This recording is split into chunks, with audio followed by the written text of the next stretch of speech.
Eu sou Marcelo Nascimento, esse é o Pesqueira Histórica e hoje é dia da gente falar sobre Anísio Galvão, um grande personagem da história pesqueirense, na verdade um dos maiores, e a sugestão é de Geraldo Galvão e Aristides Bezerra. Então faça como eles, deixe algum comentário, se for o caso, com uma sugestão, para a gente, quem sabe, poder gravar um programa como esse. Estou tentando fazer todos os programas possíveis com essas sugestões. Alguns a gente não consegue, por falta principalmente de fontes, para a gente poder fazer uma pesquisa suficiente para render um roteiro. Mas eu estou tentando, todos que eu puder, todos que tiverem ao meu alcance, eu vou fazer, tá bom? Então vamos lá, depois da vinheta a gente começa.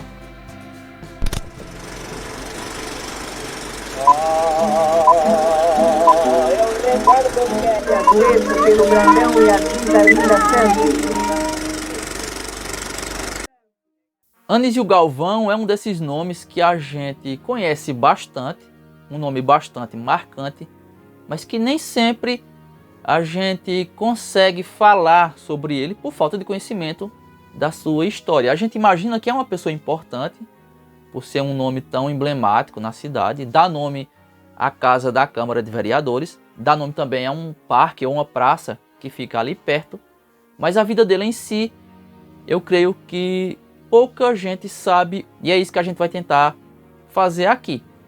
Dar esses subsídios para que você conheça o básico, o mínimo da vida e da obra de Anísio Galvão. Ele nasceu em Cacimbão, na zona rural de Pesqueira, uma localidade que ainda hoje mantém esse mesmo nome, é uma localidade bem antiga, como a gente pode ver por isso, porque ele nasceu em 4 de novembro de 1889, um pouquinho antes do advento da República. Ele era filho de Zeferino Galvão, é um nome que dispensa apresentações, né? E de Dona Arminda Cordeiro. Ele nasceu lá em Cacimbão em 1889 e no comecinho, ou na virada do século XIX para o século XX, a família já estava morando em Pesqueira, na cidade, e ele, Anísio, estudava numa escola que ficava em frente àquele sobrado que tem ao lado da Câmara de Vereadores, o mesmo sobrado onde depois funcionou a Gazeta de Pesqueira.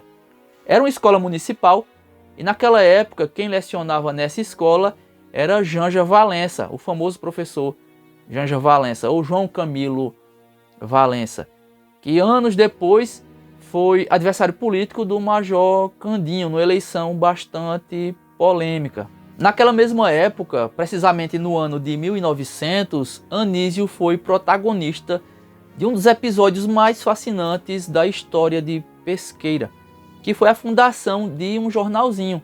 Ele se uniu com o irmão Alípio e alguns colegas e amigos dessa mesma escola e decidiu fazer isso. Foi o primeiro jornal, o primeiríssimo jornal produzido em Pesqueira.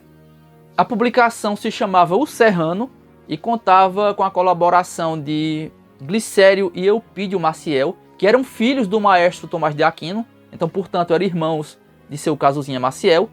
Havia também Aristides Bezerra Cavalcante, esses eram os redatores.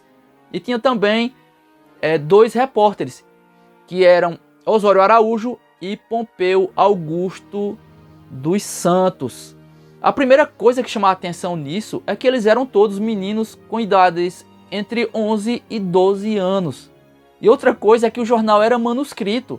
Em Pesqueira não havia tecnologia nenhuma de reprodução, não havia tipografia, então os meninos faziam tudo à mão. Se eles quisessem vender 50 exemplares, eles tinham que fazer 50 cópias manuais do jornal. Realmente é algo muito incrível, né? Isso mostra a capacidade deles, a paciência e a força de vontade para fazer aquilo acontecer, porque realmente não era uma tarefa fácil.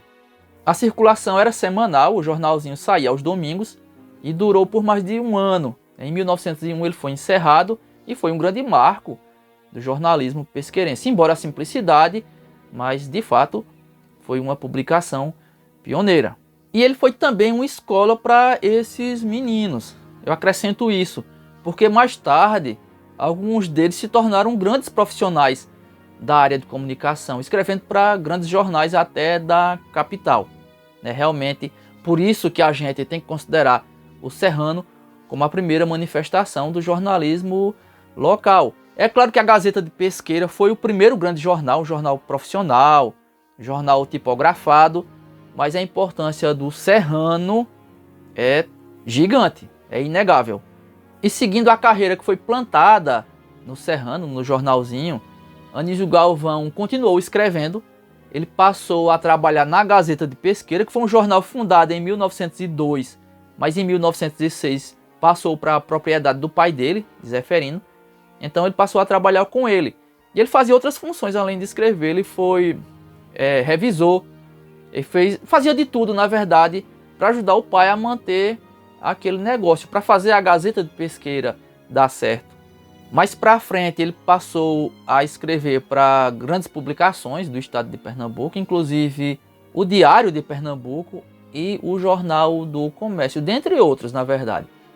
Era realmente uma carreira muito consolidada, ele era muito respeitado na imprensa pernambucana e era conhecido também no resto do país. No meio jornalístico ele era bastante conhecido, era uma carreira que a gente pode dizer de sucesso.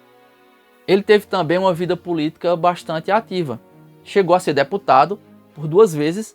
O segundo mandato se iniciou em 1926, quando ele foi eleito pela terceira zona, ou terceiro distrito eleitoral, do qual Pesqueira fazia parte naquela época. Em 1925, ele esteve na Europa, num passeio. Alguns dizem que ele foi simplesmente passear. Outros dizem que ele foi em busca de inspiração para um novo trabalho que ele estaria planejando. E outros ainda dizem que ele esteve na Europa, nessa excursão, na verdade, em busca de tratamento para um problema de saúde que ele já vinha enfrentando há algum tempo. As informações sobre isso são desencontradas. O fato é que naquele mesmo ano de 1925, ele publicou um livro, O Vida que Corre. Depois da viagem, ele publicou esse livro, que foi o único que foi editado em vida. Outro livro de Anísio só saiu em 2014, quando Gilvan Maciel ele organizou parte da obra de Anísio e fechou num livro chamado Impressões do Meu Canto. São crônicas e memórias que foram publicadas originalmente na Gazeta de Pesqueira entre 1905 e 1917, ou seja, começando ainda quando a Gazeta era propriedade de Sebastião Cavalcante e não ainda de Zeferino Galvão. E o restante da obra dele está espalhada, continua espalhada por publicações de Pernambuco e de outros estados também.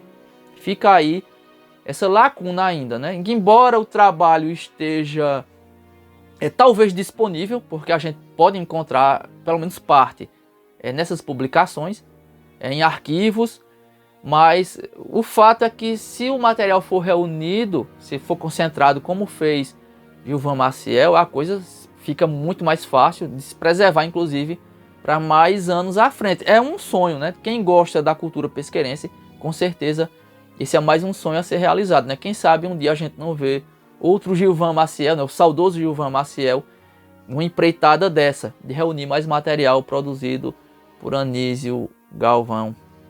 Na primeira metade da década de 20, ele já estava morando em Recife.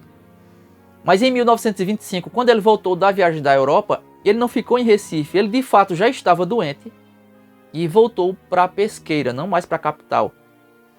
E por fim, ele se mudou para Alagoinha para passar uma temporada, em busca de um clima melhor. Era comum isso na época, de quando uma pessoa estivesse doente, procurasse um local onde houvesse um clima mais favorável ao seu estado de saúde. E foi isso que ele fez. Ele foi para Alagoinha e ficou morando num chalé em frente à estrada que ligava a então vila à cidade de Pesqueira.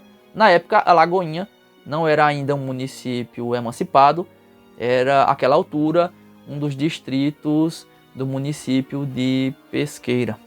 E foi lá que ele acabou passando os seus últimos dias de vida, vindo a falecer em 29 de novembro de 1928. A causa da morte registrada no cartório foi um colapso cardíaco. Embora algumas notícias da época deem a entender que ele vinha sofrendo de tuberculose. Mas no registro consta um problema cardíaco. Esse registro foi feito, inclusive, foi declarado por José de Almeida Maciel, o seu Casuzinha, que era um dos seus grandes amigos naquela época. O sepultamento foi feito em Pesqueira e reuniu muita gente. Além dele ser um escritor e um orador brilhante, dizem que foi o maior orador que Pesqueira já teve, ele era também muito bem-quisto, era uma pessoa querida, tanto em Pesqueira, na sua terra natal, quanto em Recife e em outras partes também. Alguns de seus amigos da época eram Eliseu Araújo, José de Almeida Maciel, como eu já falei, Aristides Bezerra Cavalcante, José Pita e o Duque do Norte, né? Dentre outros. E esses nomes, percebam, é uma boa amostra da intelectualidade pesqueirense da época. É uma lista bastante curiosa de amigos, grandes nomes, grandes pesqueirenses.